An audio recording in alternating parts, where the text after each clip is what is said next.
Welcome back to Pokemon History and Lore, where each video I'll be teaching you the real-life histories, science, and cultures that inspired your favorite Pokemon. So comment who your favorite Pokemon is, and if I use it, I'll shout you out in the video.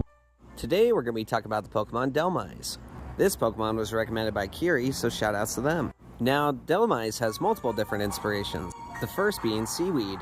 Seaweed itself isn't actually a plant at all, but belongs to the kingdom of Protozoa, which I already talked about in my Leafeon video, so if you're interested, give that one a watch.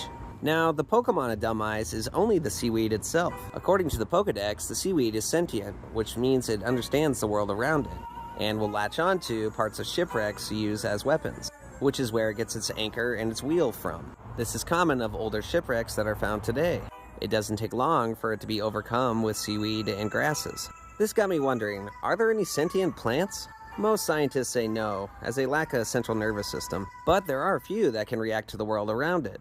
The first of which being the Mimosa pudica, also known as the shame plant. When this plant is touched, it will curl up its leaves, hence the shame part of its name. All I know is that when I have this type of mimosa, I definitely don't have any shame. Another candidate is the Venus flytrap, which will capture small insects and flies, dissolving them and turning them into nutrients. And in the end, fly gone. Terrible. Just terrible. The second inspiration of Dhelmise comes from the stories of the Flying Dutchman, which in legend was said to be a ghostly ship often seen by sailors during the age of exploration, and was a bad omen, interpreting it as their voyage being doomed, and was said to be crewed by those consumed by the sea itself. They actually did a pretty accurate portrayal of this in the Pirates of the Caribbean movie. Now, the last inspiration for Dhelmise comes from the compass, which is supposed to be the representation of Dhelmise's eye.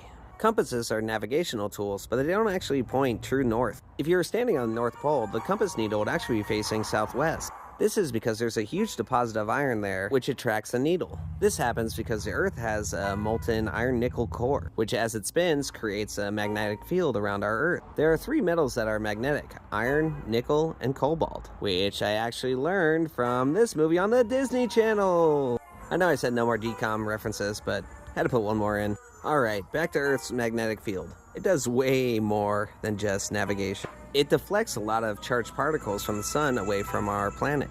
These particles are extremely harmful and can actually destroy electronics. Those charged particles are deflected over the top and the bottom of our planet. In fact, those charged particles are what cause the aurora borealis, or northern lights. I've never been to Alaska, but man, I'd love to see this.